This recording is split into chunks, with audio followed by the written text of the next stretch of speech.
Recording in progress. Hi good morning every one. അപ്പോൾ നമ്മുടെ ഇന്നത്തെ ടോപ്പിക് എന്ന് പറയുന്നത് ഓർഗാനിസംസ് ആൻഡ് എൻവയോൺമെന്റ് ആണ്. അതിന്റെ രണ്ടാമത്തെ ക്ലാസ് ആണ് നമ്മൾ എടുക്കുന്നത്. കഴിഞ്ഞ ക്ലാസ്സിൽ നമ്മൾ ഹാബിറ്റൈറ്റ് എന്താണ്, അവരുടെ എൻവയോൺമെന്റ്, അതൊക്കെ നമ്മൾ ഡിസ്കസ് ചെയ്തു. അതുപോലെ തന്നെ പോപ്പുലേഷൻ എന്താണ്, പിന്നെ ആ പോപ്പുലേഷന്റെ ഉള്ളിലുള്ള ഇൻഡിവിജ്വൽസ് തമ്മിലുള്ള ഇന്ററാക്ഷൻസ്, പലവിധം ഇന്ററാക്ഷൻസ്, നെഗറ്റീവും പോസിറ്റീവും ന്യൂട്രൽ അങ്ങനെയുള്ള 3 ഇന്ററാക്ഷൻസിനെ പറ്റിയിട്ടും നമ്മൾ പഠിച്ചിട്ടുണ്ടായിരുന്നു.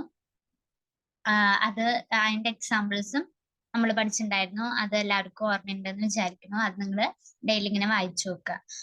പോസിറ്റീവ് ഇന്ററാക്ഷൻ എന്ന് വെച്ച് കഴിഞ്ഞാൽ പാരസൈറ്റ്, പ്രിഡേഷൻസ്, പിന്നെ കോമ്പറ്റീഷൻ, ഇതൊക്കെയാണ് നെഗറ്റീവ് ഇന്ററാക്ഷൻസ്. പോസിറ്റീവില് മ്യൂച്വാലിസം, കമൻസാലിസം ഒക്കെയാണ് വരുന്നത്. ഓക്കെ, അപ്പൊ അതിന്റെ എക്സാമ്പിൾസും നമ്മൾ കഴിഞ്ഞ ക്ലാസ്സിൽ നോക്കിയിട്ടുണ്ടായിരുന്നു. ഇനി ഈ ക്ലാസ്സിൽ നമ്മൾ ഇതിന്റെ രണ്ടാമത്തെ പാർട്ടായിട്ടുള്ള ആണ് നോക്കാൻ പോകുന്നത്. അപ്പോ ഇതിൽ വരുന്നത് മെയിൻ ആയിട്ട് പോപ്പുലേഷന്റെ ആട്രിബ്യൂട്ട്സ് അല്ലെങ്കിൽ ക്യാരക്ടേഴ്സ് ആണ് നമ്മൾ പറയാൻ പോണത്. പോപ്പുലേഷന്റെ ക്യാരക്ടേഴ്സ് അല്ലെങ്കിൽ ആട്രിബ്യൂട്ട്സ് എന്ന് നമ്മൾ അതിനെ പറയും. അപ്പൊ പോപ്പുലേഷന്റെ ഡെഫിനിഷൻ ആദ്യം എന്താ നോക്കാം.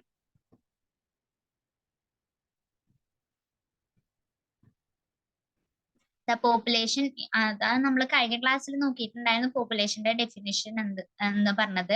അപ്പൊ നിങ്ങളൊന്ന് പറയാ പോപ്പുലേഷൻ എന്ന് വെച്ചാൽ എന്താണ്.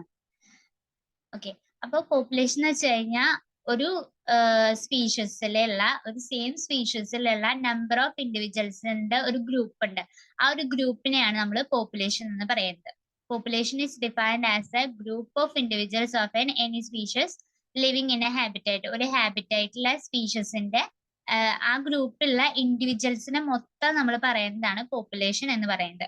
ഇനി പോപ്പുലേഷൻ ഇക്കോളജി എന്ന് വെച്ചാൽ എന്താണ്? അതൊരു സ്റ്റഡിയാണ് എന്തിനെ കുറിച്ചിട്ട്, പോപ്പുലേഷന് ചേഞ്ച്, ഒരു ടൈമിൽ പോപ്പുലേഷൻ ചേഞ്ച് ചെയ്യണതിനും അതുപോലെ തന്നെ ആ പോപ്പുലേഷനിലുള്ള നമ്പേഴ്സ് തമ്മിലുള്ള ഇന്ററാക്ഷൻസിനെ കുറിച്ച് പഠിക്കുന്നതിനൊക്കെയാണ് നമ്മൾ പോപ്പുലേഷൻ ഇക്കോളജി എന്ന് പറയാം. പോപ്പുലേഷനെ കുറിച്ച് പഠിക്കുക, അതാണ് പോപ്പുലേഷൻ ഇക്കോളജി എന്ന് പറയുന്നത്. പിന്നെ ഡെമോഗ്രഫി എന്താന്ന് നമ്മൾ കഴിഞ്ഞ ക്ലാസ്സിൽ പഠിച്ചിട്ടുണ്ടായിരുന്നത്. എന്താണ്? സ്റ്റാറ്റിസ്റ്റിക്കൽ സ്റ്റഡീസ് അല്ലെങ്കിൽ മാത്തമാറ്റിക്കൽ മെത്തേഡ്സ് യൂസ് ചെയ്ത് നമ്മൾ പോപ്പുലേഷനെ സ്റ്റഡി ചെയ്യണേനെയാണ് നമ്മൾ ഡെമോഗ്രഫി എന്ന് പറയുന്നത്. ഓക്കെ, ഇതാണ് പോപ്പുലേഷന്റെ ഡെഫിനിഷൻ എന്ന് പറയുന്നത്. ഇനി ഇതിൽ നമ്മൾ അടുത്തത് പഠിക്കാൻ പോണത് പോപ്പുലേഷന്റെ ആട്രിബ്യൂട്ട്സ് ആണ് പഠിക്കാൻ പോണത്. പിന്നെ ഗ്രോത്ത് ഫോംസ് പഠിക്കുന്നുണ്ട്. അപ്പോ പോപ്പുലേഷന്റെ ആട്രിബ്യൂട്ട്സ് എന്താണ്? പോപ്പുലേഷൻ ആട്രിബ്യൂട്ട്സ് എന്ന് ആദ്യം നോക്കാം. അപ്പോൾ population is one of the lowest levels of organisation of ecology. ഒരു ഇക്കോളജി ഓർഗനൈസ് ചെയ്യണമെങ്കിൽ അല്ലെങ്കിൽ ഒരു ഇക്കോളജിയുടെ എന്താണ് സ്ട്രക്ചർ ഡെവലപ്പ് ചെയ്യണമെങ്കിൽ അതിൽ ഒരു ലോവസ്റ്റ് ലെവലിലാണ് പോപ്പുലേഷൻ വരുന്നത്. ഇപ്പൊ ഒരു ഇക്കോളജി ഉണ്ടാവണമെങ്കിൽ എന്തൊക്കെ വേണം? ഓർഗാനിസംസും പോപ്പുലേഷനും മാത്രം പോരാ, എന്തും വേണം. കമ്മ്യൂണിറ്റി വേണം, ബയോസ്ഫിയർ വേണം, അവർക്ക് ഇക്കോസിസ്റ്റം വേണം. ഏറ്റവും മെയിൻ ആയിട്ടുള്ള highest level of organisation of ecology എന്ന് പറയുന്നത് ഇക്കോസിസ്റ്റം, അതുപോലെ തന്നെ കമ്മ്യൂണിറ്റി ഒക്കെയാണ്. ലോവസ്റ്റ് ലെവലിലാണ് ഈ ഓർഗാനിസംസും പോപ്പുലേഷനും വരുന്നത്. ഒരു ഇക്കോളജിയുടെ സ്ട്രക്ചർ ഡെവലപ്പ് ചെയ്യണമെങ്കിൽ നമുക്ക് പോപ്പുലേഷൻ ആവശ്യമാണ്. പിന്നെ ഈ പോപ്പുലേഷന്റെ ചലനങ്ങളൊക്കെ അറിയാൻ വേണ്ടിയിട്ട് കുറെ ക്രൈറ്റീരിയാസ് ഉണ്ട്. പോപ്പുലേഷൻ ലെവൽസ് ഒക്കെ വെച്ച് നമുക്കൊരു ക്രൈറ്റീരിയ ഉണ്ട് ഒരു പോപ്പുലേഷനെ കുറിച്ച് അറിയാൻ വേണ്ടിയിട്ട്. അപ്പൊ ഈ ക്രൈറ്റീരിയനെയാണ് നമ്മൾ പോപ്പുലേഷൻ ആട്രിബ്യൂട്ട്സ് എന്ന് പറയുന്നത്. അല്ലെങ്കിൽ നമ്മൾ എന്ത് പറയാന്, പോപ്പുലേഷൻ ക്യാരക്ടറിസ്റ്റിക്സ് എന്നും കൂടി പറയും. ഇത് ഇമ്പോർട്ടന്റ് ആണ്.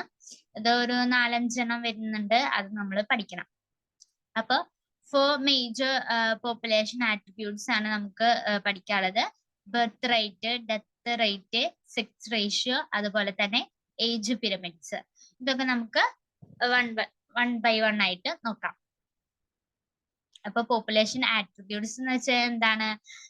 ആ ഒരു പോപ്പുലേഷനിലുള്ള ഇൻഡിവിജ്വൽസിന്റെ ക്യാരക്ടേഴ്സും ഒക്കെ നമ്മൾ മനസ്സിലാക്കുന്നതിനെയാണ് പോപ്പുലേഷൻ ആട്രിബ്യൂട്ട്സ് എന്ന് പറയുന്നത്.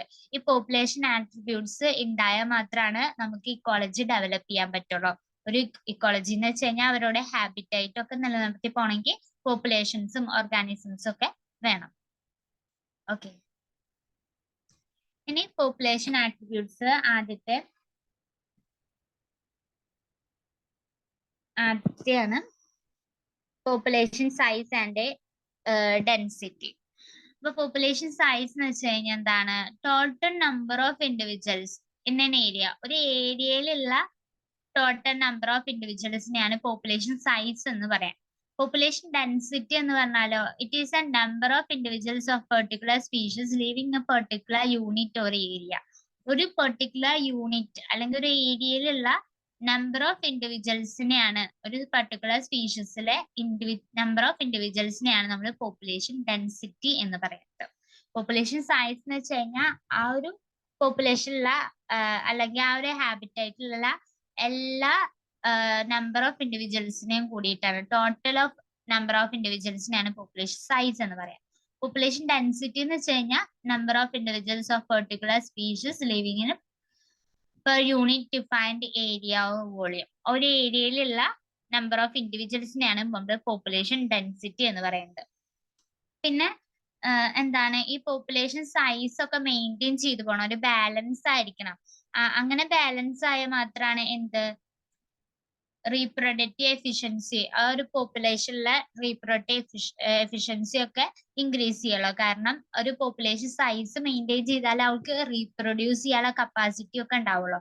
അങ്ങനെ വന്നാലാണ് എന്ത്, ആ പോപ്പുലേഷൻ അവിടെ നിലനിൽക്കുള്ളൂ. അല്ലെങ്കിൽ അവര് പെട്ടെന്ന്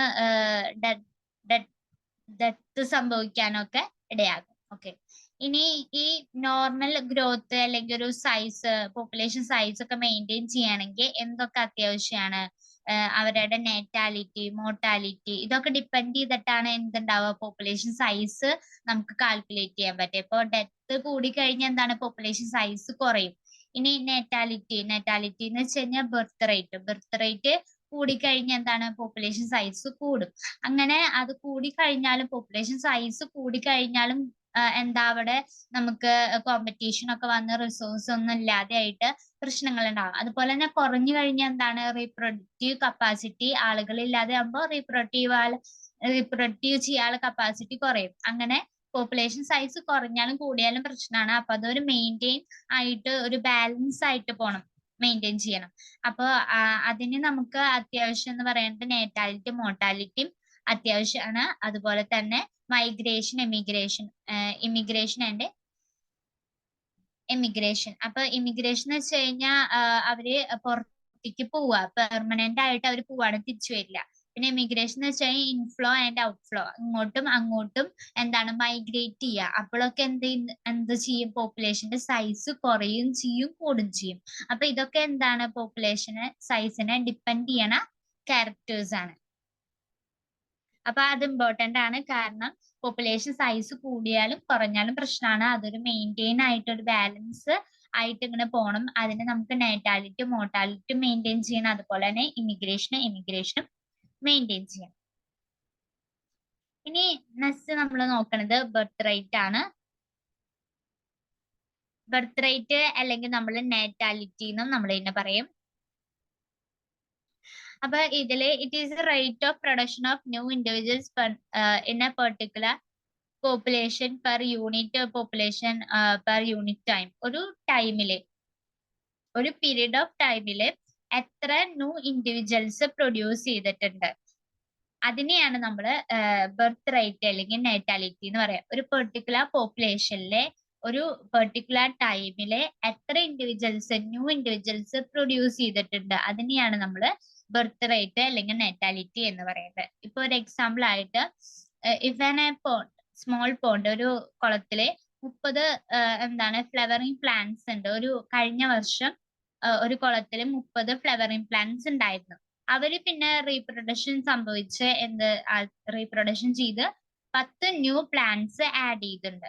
അപ്പൊ കറന്റ് ഇപ്പൊ അവരുടെ പോപ്പുലേഷൻ എന്ന് പറയുന്നത് എത്രയാണ്, 40 ഉണ്ട്. 30 കഴിഞ്ഞ വർഷം ഉണ്ടായിരുന്നു, അതുപോലെ തന്നെ 10 വീണ്ടും ന്യൂ എന്താ പുതിയത് വന്നു, ന്യൂ ഫ്ലവറിംഗ് പ്ലാന്റ്സ് വന്ന് 10.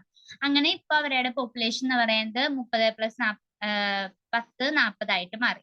അപ്പൊ ബർത്ത് റേറ്റ് എന്ന് പറയുന്നത് എന്താണ്? അവരുടെ ഇപ്പൊ ഉണ്ടായ ന്യൂ ഇൻഡിവിജ്വൽസ് അതുപോലെ തന്നെ ഇനീഷ്യൽ ഇൻഡിവിജ്വൽസ് തമ്മിൽ എന്താ ഡിവൈഡ് ചെയ്യുമ്പോൾ കിട്ടുന്നതാണ് അവരുടെ ബർത്ത് റേറ്റ് എന്ന് പറയുന്നത്. എന്ന് വെച്ച് കഴിഞ്ഞാൽ 10/3 30. അപ്പൊ എത്രയാണ്? 0.33 ഓസ്പ്രിങ്സ് ആണ് അവർക്ക് ഒരു ഫ്ലവറിംഗ് പ്ലാന്റിന് ഒരു ഇയർ പ്രൊഡ്യൂസ് ചെയ്യണം. ഓസ്പ്രിങ്സ് എന്ന് പറയുന്നത് ഒരു ഫ്ലവറിംഗ് പ്ലാന്റിന് ഒരു ഇയറിൽ പ്രൊഡ്യൂസ് ചെയ്യുന്നത് എത്ര ഓഫ്സ്പ്രിങ്സ് ആണ് അല്ലെങ്കിൽ എത്ര ന്യൂ ഇൻഡിവിജ്വൽസ് ആണ്? 0.33 ആണ്. അതാണ് അവരുടെ ബർത്ത് റേറ്റ് എന്ന് പറയുന്നത്. ഇപ്പൊ ബർത്ത് റേറ്റ് കാൽക്കുലേറ്റ് ചെയ്യാൻ എങ്ങനെയാണ്? ഇപ്പൊ ഇനീഷ്യൽ ഇപ്പൊ ന്യൂ ഇൻഡിവിജ്വൽസ് ഇവിടെ ആഡ് ചെയ്തത് 10 ആണ്. New individuals by initial population എന്ന് പറയുന്നത്. അങ്ങനെ ഡിവൈഡ് ചെയ്യുമ്പോഴാണ് നമുക്ക് ബർത്ത് റേറ്റ് കിട്ടുന്നത്. ഇപ്പൊ ബർത്ത് റേറ്റ് എന്ന് പറഞ്ഞാൽ എന്താണ്? ന്യൂ ഇൻഡിവിജ്വൽസിനെ ആഡ് ചെയ്യുക. ഒരു പെർട്ടിക്കുലർ പോപ്പുലേഷനിൽ പെർട്ടിക്കുലർ ടൈമിൽ ന്യൂ ഇൻഡിവിജ്വൽസിനെ ആഡ് ചെയ്യുന്നതിനെയാണ് നമ്മൾ ബർത്ത് റേറ്റ് എന്ന് പറയുന്നത്. പിന്നെ എന്താണ് ബർത്ത് റേറ്റ് എന്ന് പറയുന്നത് ഇമ്പോർട്ടന്റ് ആയിട്ടുള്ള ഒരു ക്യാരക്ടർ ആണ്. കാരണം ബർത്ത് റേറ്റ് കൂടിയാലാണ് പോപ്പുലേഷന്റെ ഗ്രോത്ത് കൂടുള്ളൂ. ഇനി ബർത്ത് റേറ്റ് അല്ലെങ്കിൽ നാറ്റാലിറ്റി കുറഞ്ഞു കഴിഞ്ഞാൽ എന്താണ്? പോപ്പുലേഷൻ കുറയും. അപ്പൊ ഇതൊരു ഇമ്പോർട്ടന്റ് ആയിട്ടുള്ള ഫാക്ടർ ആണ്. അതുപോലെ തന്നെ ഈ നേറ്റാലിറ്റി എന്ന് പറയുന്നത് സ്പീഷ്യസ് സ്പെസിഫിക് ആണ്. സ്പീഷ്യസ് സ്പെസിഫിക് എന്ന് വെച്ച് കഴിഞ്ഞാൽ ഓരോ സ്പീഷ്യസിനും ഇത് ഡിഫറെന്റ് ആയിരിക്കും. ഓക്കെ, എന്ന് വെച്ച് കഴിഞ്ഞാൽ ഇപ്പൊ നേറ്റാലിറ്റി ഇപ്പൊ ബർത്ത് എന്ന് പറയുന്നത് ഓരോ സ്പീഷ്യസിനും ഡിഫറെന്റ് ആയിട്ടുള്ള ഒരു ഇതുണ്ടാവും. ചിലര് വിവി പാരസ് ആവും, ചിലര് ഒവി പാരസ് ആവും. അങ്ങനെയുള്ള ഡിഫറൻസ് ഉണ്ടാവും. അതാണ് പറയുന്നത്. പിന്നെ അതുപോലെ തന്നെ ഒരു ബർത്തിൽ തന്നെ ചിലർക്ക് കുറെ ഉണ്ടാവും, ചിലർക്ക് കുറച്ചുണ്ടാവുള്ളൂ. അങ്ങനെ സ്പീഷ്യസ് സ്പെസിഫിക് ആണ്. ഓരോ സ്പീഷ്യസിനും ഡിഫറെന്റ് ആയിരിക്കും. നമ്മളെ പോലെ ആവില്ല വേറെ സ്പീഷ്യസ് എന്ത് ചെയ്യുന്നുണ്ടാവുക? അവരുടെ ബർത്ത് കൺട്രോൾ ചെയ്യുന്നുണ്ടാവുക. അപ്പൊ നേറ്റാലിറ്റി എന്ന് പറയുന്നത് എന്താണ്? സ്പീഷ്യസ് സ്പെസിഫിക് ആണ്. ഓരോ സ്പീഷ്യസിനും അത് ഡിഫറെന്റ് ആയിരിക്കും. പിന്നെ നേറ്റാലിറ്റി എന്ന് പറയുന്നത് പോസിറ്റീവ് അല്ലെങ്കിൽ സീറോ, ഒന്നില്ലെങ്കിൽ കൂടാം അല്ലെങ്കിൽ എന്ത് ചെയ്യാം, ഒരു മെയിൻറ്റെയിൻ ചെയ്തിട്ട് അല്ലെങ്കിൽ ഒന്നും ഉണ്ടാവില്ല, സീറോ ആയിരിക്കും. But not never negative. Natality എന്ന് പറയുന്നത് നെഗറ്റീവ് ആയിട്ട് വരില്ല. ഇനി നേറ്റാലിറ്റി കൂടിയാലാണ് എന്തുണ്ടാവുള്ളൂ? പോപ്പുലേഷൻ ഗ്രോത്ത് ഉണ്ടാവുള്ളൂ എന്ന് നമ്മൾ പറഞ്ഞു. അതുപോലെ തന്നെ ഈ നേറ്റാലിറ്റി കൂടുമ്പോ ഇപ്പൊ highest possible natality in a limiting എൻവയോൺമെന്റൽ കണ്ടീഷൻസ്. ലിമിറ്റിംഗ് എൻവയോൺമെന്റൽ കണ്ടീഷൻ എന്ന് വെച്ച് കഴിഞ്ഞാൽ വാട്ടർ, സൺലൈറ്റ്, ടെമ്പറേച്ചർ, ഈ ഒരു എൻവയോൺമെന്റൽ കണ്ടീഷൻസിലെ ഒരു ചെറിയ ലിമിറ്റിംഗ് വെച്ചിട്ട് അവര് ഹയസ്റ്റ് എന്താണ് ബർത്ത് റേറ്റ് ആണെങ്കിൽ അവരെയാണ് നമ്മൾ എന്താണ് പറയാ? പൊട്ടൻഷ്യൽ നേറ്റാലിറ്റി എന്ന് വെച്ച് കഴിഞ്ഞാൽ കുറച്ച് എൻവയോൺമെന്റൽ കണ്ടീഷൻസ് തന്നെ യൂസ് ചെയ്തുകൊണ്ട് അവർ കുറെ എന്തുണ്ടാക്കുക? ബർത്ത് റേറ്റ് ഇൻക്രീസ് ചെയ്യിപ്പിക്കുകയാണെങ്കിൽ അത് നല്ലൊരു കാര്യമാണ്. അപ്പൊ അതെന്താണ്? പൊട്ടൻഷ്യൽ നേറ്റാലിറ്റി എന്ന് നമുക്ക് അതിനെ പറയാം. അതുപോലെ തന്നെ ആക്ച്വൽ ബർത്ത് റേറ്റ്, നോർമൽ ആയിട്ട് നേച്ചുറൽ കണ്ടീഷൻസിൽ നോർമൽ ആയിട്ട് നടക്കുന്ന ബർത്ത് റേറ്റിന് നമ്മൾ റിലീസ്ഡ് നേറ്റാലിറ്റി എന്ന് പറയും. ഇനി ഈ നേറ്റാലിറ്റി ഇൻക്രീസ് ചെയ്യുമ്പോൾ എന്താണ്? പോപ്പുലേഷൻ ഗ്രോത്ത് അല്ലെങ്കിൽ പോപ്പുലേഷൻ സൈസ് അല്ലെങ്കിൽ പോപ്പുലേഷൻ ഡെൻസിറ്റി ഒക്കെ എന്താണ്? ഇൻക്രീസ് ചെയ്യാണ്. കാരണം ആൾക്കാർ കൂടുകയല്ലേ. ബർത്ത് റേറ്റ് എന്ന് പറയുമ്പോൾ ന്യൂ ഇൻഡിവിജ്വൽസിനെ ആഡ് ചെയ്യണതാണ്. അങ്ങനെ ന്യൂ ഇൻഡിവിജ്വൽസിനെ ആഡ് ചെയ്യുമ്പോൾ എന്താണ്? പോപ്പുലേഷന്റെ സൈസ് കൂടുകയാണ് ചെയ്യണത്. ഇനി നമ്മള് ഡെത്ത് റേറ്റ് എന്താ നോക്കാണ്. ഡെത്ത് റേറ്റ് എന്ന് വെച്ച് കഴിഞ്ഞാൽ death rate is a death per capita that is expressed ratio between number of death and the initial population size is given the period. ഒരു പീരീഡിൽ, ഒരു ടൈം ഓഫ് പീരീഡിൽ എന്താണ് എത്ര ഇൻഡിവിജ്വൽസ് ഡെത്ത് സംഭവിച്ചിട്ടുണ്ട് അതിനെയാണ് നമ്മൾ ഡെത്ത് റേറ്റ് എന്ന് പറയാം. ഒരു ഇനീഷ്യൽ പോപ്പുലേഷൻ സൈസ് എടുക്കും, അതിലെ എത്ര ഇൻഡിവിജ്വൽസ് ഡെത്ത് ചെയ്തിട്ടുണ്ട് അതിനെയാണ് നമ്മൾ ഡെത്ത് റേറ്റ് എന്ന് പറയുന്നത്. അപ്പൊ അത് കാൽക്കുലേറ്റ് ചെയ്യുക എങ്ങനെയാണ്? Number of individuals divided by initial population. അപ്പൊ ഇനീഷ്യൽ പോപ്പുലേഷൻ കാൽക്കുലേറ്റ് ചെയ്യും. ആ ഒരു ഇനീഷ്യൽ പോപ്പുലേഷന് നമ്മൾ എന്ത് ചെയ്യണം? നമ്പർ ഓഫ് ഇൻഡിവിജ്വൽസ് ഡൈസ്, എത്ര ഇൻഡിവിജ്വൽസ് ഡെഡ് ചെയ്തിട്ടുണ്ട് ആ ഒരു ഇൻഡിവിജ്വൽസിന്റെ നമ്പറും കൂടിയിട്ട് ഡിവൈഡ് ചെയ്യുമ്പോഴാണ് നമുക്ക് എന്ത് കിട്ടുക? ഡെത്ത് റേറ്റ് എന്ന് കിട്ടുന്നത്. അതുപോലെ തന്നെ ഈ ഡെത്ത് റേറ്റ് എന്താണ്? ഡെത്ത് റേറ്റ് കൂടിക്കഴിഞ്ഞാൽ എന്താ ഉണ്ടാവുക, പോപ്പുലേഷന്റെ സൈസ് എന്ത് ചെയ്യും, കുറയാണ് ചെയ്യുക. കാരണം ആൾക്കാർ ഇങ്ങനെ മരിച്ചുകൊണ്ടിരിക്കുമ്പോൾ പോപ്പുലേഷനിലെ നമ്പേഴ്സ് എന്താണ് ഡിക്രീസ് ചെയ്യുക. അതുപോലെ തന്നെ പോപ്പുലേഷന്റെ എന്താ സൈസും ഡിക്രീസ് ചെയ്യും. ഇനി ഇപ്പൊ നമുക്ക് ലോവസ്റ്റ് പോസിബിൾ ഡെത്ത് റേറ്റിനെയാണ് നമ്മൾ എന്ത് പറയാ, പൊട്ടൻഷ്യൽ മോർട്ടാലിറ്റി എന്ന് പറയാം. അതാണ് നമുക്ക് നല്ല കാര്യം. കാരണം ഏറ്റവും കുറവ് ഡെത്ത് റേറ്റ് വേണം, അല്ലെങ്കിൽ ഏറ്റവും കുറവ് മോർട്ടാലിറ്റി വേണം, എന്നാലാണ് പോപ്പുലേഷൻ സൈസ് കൂടുള്ളൂ. അങ്ങനെ കുറയണ മോർട്ടാലിറ്റിനെ, ഡെത്ത് റേറ്റിനെയാണ് നമ്മൾ പൊട്ടൻഷ്യൽ മോർട്ടാലിറ്റി എന്ന് പറയുന്നത്. അതുപോലെ തന്നെ ആക്ച്വൽ ഡെത്ത്, നോർമൽ കണ്ടീഷനിൽ അല്ലെങ്കിൽ നോർമൽ നേച്ചുറൽ കണ്ടീഷനിൽ നടക്കുന്ന ആക്ച്വൽ ഡെത്തിനെ നമ്മൾ റിലീസ്ഡ് മോർട്ടാലിറ്റി എന്നും പറയും. ഇനി നമ്മൾ released mortality higher than potential mortality. ഇപ്പൊ എന്താണ്, നമുക്ക് പൊട്ടൻഷ്യൽ മോർട്ടാലിറ്റി ആണ് കൂടുതൽ വേണ്ടത്. കാരണം അവിടെ ലോവസ്റ്റ് മോർട്ടാലിറ്റി ആണ്. കുറെ ആൾക്കാര് എന്താ മരിക്കുന്നത് കുറയും, അപ്പോഴാണ് പോപ്പുലേഷൻ എന്ത് ചെയ്യുക, കൂടുക. അങ്ങനെ വരുമ്പോൾ പൊട്ടൻഷ്യൽ മോർട്ടാലിറ്റി എന്ത് ചെയ്യണം, കൂടണം. ആരെക്കാളും റിലീസ്ഡ് മോർട്ടാലിറ്റികളും കൂടണം. അങ്ങനെ കൂടുമ്പോഴാണ് നമുക്ക് എന്ത് കിട്ടുക, ഹൈ ആയിട്ടുള്ള പോപ്പുലേഷൻ സൈസ് കിട്ടുക. ഓക്കെ, ഇപ്പൊ ജസ്റ്റ് എന്താ പറഞ്ഞതെന്ന് വെച്ച് കഴിഞ്ഞാൽ ഡെത്ത് റേറ്റ് കുറയുമ്പോൾ പോപ്പുലേഷന്റെ സൈസ് കുറയും. അപ്പൊ നമുക്ക് എന്താണ് ആവശ്യം, ഡെത്ത് റേറ്റ് കുറയാണ് വേണ്ടത്. അങ്ങനെ കുറയുമ്പോൾ പോപ്പുലേഷൻ സൈസ് കൂടും. ഓക്കെ, അതുപോലെ ഡെത്ത് റേറ്റ് കൂടുമ്പോ എന്താണ്, പോപ്പുലേഷന്റെ സൈസ് കുറയാണ് ചെയ്യുന്നത്. ഇനി നമ്മൾ നെക്സ്റ്റ് നോക്കുന്നത് സെക്സ് റേഷ്യോ. സെക്സ് റേഷ്യോ എന്ന് വെച്ച് കഴിഞ്ഞാൽ can be defined as ratio of male to female population of an area. ഒരു ഏരിയയിലുള്ള മെയിലിന്റെയും ഫീമെയിലിന്റെയും റേഷ്യോനെയാണ് നമ്മൾ സെക്സ് റേഷ്യോ എന്ന് പറയുന്നത്. അപ്പൊ ഇക്വേഷൻ എന്ന് വെച്ച് കഴിഞ്ഞാൽ number of male divided by number of female into 100. Okay, അപ്പൊ സെക്സ് റേഷ്യോ എന്ന് വെച്ച് കഴിഞ്ഞാൽ മെയിലും ആ ഒരു പെർട്ടിക്കുലർ പോപ്പുലേഷനിലുള്ള മെയിലിന്റെയും ഫീമെയിലിന്റെയും കണക്ക്, അതാണ് സെക്സ് റേഷ്യോ. അതിന്റെ ഒരു റേഷ്യോനെയാണ് നമ്മൾ സെക്സ് റേഷ്യോ എന്ന് പറയുന്നത്. ഇത് ഇമ്പോർട്ടന്റ് ആണ്, കാരണം റീപ്രൊഡക്റ്റീവ് കപ്പാസിറ്റി ഒക്കെ കൂടണമെങ്കിൽ സെക്സ് റേഷ്യോ ഇമ്പോർട്ടന്റ് ആണ്. അല്ലെങ്കിൽ ഫീമെയിൽസ് കൂടുക മെയിൽസ് കുറയൊക്കെ ചെയ്താൽ എന്താണ്, നമുക്ക് സെക്സ് റേഷ്യോ കുറയും, അതുപോലെ തന്നെ പോപ്പുലേഷൻ കുറയും. കാരണം അവിടെ റീപ്രൊഡക്റ്റീവ് കപ്പാസിറ്റി കുറയാണ് ചെയ്യണത്. ഇനി importance of sex ratio. Sex ratio important എന്ന് വെച്ച് കഴിഞ്ഞാൽ ബ്രീഡിങ് പൊട്ടൻഷ്യല് അവർക്ക് കൂടും. ഇപ്പൊ സെക്സ് റേഷ്യോ കറക്റ്റ് ആണെങ്കിൽ 1:1 ആണ് സെക്സ് റേഷ്യോ ഏകദേശം എല്ലാവർക്കും വരുന്നത്. അപ്പൊ ഈ sex ratio indicate future breeding potential of A population. അപ്പൊ സെക്സ് റേഷ്യോ കണ്ടുപിടിക്കുകയാണെങ്കിൽ നമുക്ക് ഫ്യൂച്ചറിലെ ആ ഒരു ബ്രീഡിങ് പൊട്ടൻഷ്യല് അല്ലെങ്കിൽ റീപ്രൊഡക്റ്റീവ് കപ്പാസിറ്റി എത്ര ഉണ്ട് എന്ന് നമുക്ക് അറിയാൻ പറ്റും. ആ പോപ്പുലേഷനിലെ എത്ര ബ്രീഡിങ് കപ്പാസിറ്റീസ് ഉണ്ട് എന്ന് നമുക്ക് പറയാം. ഇനി അതുപോലെ തന്നെ equal or nearly equal population of male and female indicate healthy sex ratio. അപ്പൊ equal number of males and females ഉണ്ടെങ്കിലാണ് ഹെൽത്തി ആയിട്ടുള്ള സെക്സ് റേഷ്യോ ഉണ്ടായിരിക്കുള്ളൂ. ഇനി in most sexually reproducing species the ratio is usually 1:1. അപ്പോ എന്താണ്, reproducing സ്പീഷീസിന്റെ sex ratio എന്ന് പറയുന്നത് usually എന്തായിരിക്കും, 1:1, ഒരു ഫീമെയിൽ ഒരു മെയിൽ, അങ്ങനെയല്ലേ. അപ്പൊ അത് ഇമ്പോർട്ടന്റ് ആണ്. കാരണം ഈ സെക്സ് റേഷ്യോ എന്താ കുറഞ്ഞു കഴിഞ്ഞാൽ എന്താണ്, ഫീമെയിൽസ് കൂടുക മെയിൽ കുറയുക, അങ്ങനെ ചെയ്തു കഴിഞ്ഞാൽ എന്താണ്, നമുക്ക് പോപ്പുലേഷൻ കുറയും. കാരണം റീപ്രൊഡക്റ്റീവ് കപ്പാസിറ്റി കുറയാണ്. റീപ്രൊഡ്യൂസ് ചെയ്യാൻ പറ്റിയില്ലെങ്കിൽ എന്താണ്, ന്യൂ ഇൻഡിവിജ്വൽസ് ഉണ്ടാവില്ല. അങ്ങനെ ന്യൂ ഇൻഡിവിജ്വൽസ് ഉണ്ടായില്ലെങ്കിൽ എന്ത് ചെയ്യും, പോപ്പുലേഷന്റെ സൈസ് കുറയാണ് ചെയ്യുക. ഇനി നമ്മളെ ഏജ് പിരമിഡിനെ പറ്റി നോക്കുകയാണ്. അപ്പൊ ഏജ് പിരമിഡിനെ പറ്റി നോക്കണേക്കാട്ടും മുന്നേ നമ്മള് ജസ്റ്റ് പറയാ ഏജ് ഡിസ്ട്രിബ്യൂഷൻ എന്താന്ന്, അല്ലെങ്കിൽ ഏജ് സ്ട്രക്ചർ എന്ന് പറയുന്നത് എന്താന്ന് നോക്കാണ്.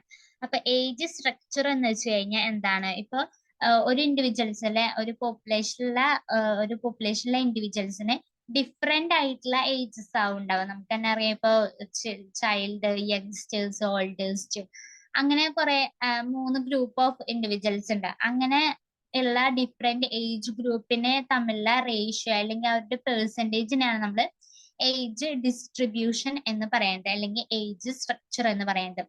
ഈ ഏജ് ഡിസ്ട്രിബ്യൂഷനെ നമ്മൾ ഡയഗ്രാമാറ്റിക്കലി റീപ്രസെന്റ് ചെയ്യണേനെയാണ് നമ്മൾ ഏജ് പിരമിഡ് എന്ന് പറയുന്നത്. ഒരു ഗ്രാഫായിട്ട് നമ്മൾ ആ ഒരു ഏജ് ഡിസ്ട്രിബ്യൂഷനെ നമ്മൾ സ്റ്റഡി ചെയ്യുക, അതിനെയാണ് നമ്മൾ ഏജ് പിരമിഡ് എന്ന് പറയുന്നത്. A population pyramid or a age sex pyramid is a way to diagrammatically representing the distribution of particular population and their age group and sex. അവരുടെ ഒരു ഏജ് ഗ്രൂപ്പിനെ നമ്മൾ ഒരു പോപ്പുലേഷനിലെ ഏജ് ഗ്രൂപ്പിനെ നമ്മൾ എന്ത് ചെയ്യുക, ഡയഗ്രാമാറ്റിക്കലി റീപ്രസെന്റ് ചെയ്യുക. ഡയഗ്രാം ആയിട്ട് അതിനെ റീപ്രസെന്റ് ചെയ്യണേനെയാണ് നമ്മൾ ഏജ് പിരമിഡ് എന്ന് പറയാം.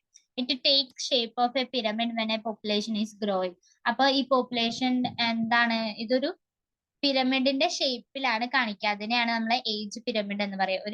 ഒരു പിരമിഡിന്റെ ഷേപ്പിലായിരിക്കും ഈ പോപ്പുലേഷൻ ഗ്രോ ചെയ്യുന്നത് കാണിക്കുക. ഇനി the pyramid can be used to visualise age of particular population. ഒരു പർട്ടിക്കുലർ പോപ്പുലേഷനിലുള്ള ഏജ് നമുക്ക് കാണാൻ പറ്റും. കാരണം ഒരു different type of age group ഉണ്ട്. ഇപ്പം ഞാൻ പറഞ്ഞ പോലെ തന്നെ യങ്സ്റ്റേഴ്സ്, ഓൾഡേഴ്സ്, അതുപോലെ തന്നെ ചൈൽഡ്രൻസ്, അങ്ങനെയുള്ള ഏജ് ഗ്രൂപ്പിന് നമ്മൾ ഇവിടെ ഇൻഡിക്കേറ്റ് ചെയ്യുന്നുണ്ട്. അപ്പൊ ആ ഒരു ഏജ് ഗ്രൂപ്പ് വെച്ചിട്ട് നമുക്ക് എന്ത് ചെയ്യാൻ പറ്റും, ആ ഒരു പിരമിഡ് വെച്ചിട്ട് അവരുടെ ഏജ്, ഒരു പെർട്ടിക്കുലർ പോപ്പുലേഷനിലെ ഏജ് നമുക്ക് കാണാൻ പറ്റും. ഇനി age and sex are two central features of population. ഏജും സെക്സും ഒരു ഫീച്ചർ ആണ് പോപ്പുലേഷന്റെ. Population are not homogeneous unit. അതൊരു ഹോമോജീനസ് യൂണിറ്റ് അല്ല, ഹെട്രോജീനസ് യൂണിറ്റ് ആണ്. കാരണം അതില് ഡിഫറെന്റ് ആയിട്ടുള്ള ഇൻഡിവിജ്വൽസ് ഉണ്ട്. ആ ഡിഫറെന്റ് ആയിട്ടുള്ള ഇൻഡിവിജ്വൽസിനാണ് ഡിഫറെന്റ് ഏജ് ആയിരിക്കും. നമുക്കറിയാം ഡിഫറെന്റ് ഏജ് ആയിരിക്കും. അതുപോലെ തന്നെ സെക്സ്, ഫീമെയില്, മെയിൽ, അതുപോലെ തന്നെ ട്രാൻസ്ജെൻഡേഴ്സ്, അങ്ങനെ കുറെ സെക്സും റേസസും എത്നിസിറ്റിയും അതുപോലെ മാരേജ് സ്റ്റാറ്റസും ഒക്കെ ഡിഫറെന്റ് ആയിരിക്കും. ഇനി accordingly study of population composition is received considerable attention in demography. Demography എന്ന് വെച്ച് കഴിഞ്ഞാൽ സ്റ്റാറ്റിസ്റ്റിക്കൽ മെത്തേഡ്സ് യൂസ് ചെയ്തിട്ട്, ഗ്രാഫ്സ് ഒക്കെ യൂസ് ചെയ്തിട്ട് നമ്മൾ ഈ പോപ്പുലേഷനെ സ്റ്റഡി ചെയ്യണം. ഈ പോപ്പുലേഷനിലുള്ള ഏജ് ഗ്രൂപ്പിനെ സ്റ്റഡി ചെയ്യുന്നതിനെയാണ് നമ്മൾ ഏജ് പിരമിഡ് എന്ന് പറയുന്നത്. ഓക്കെ, മനസ്സിലായി?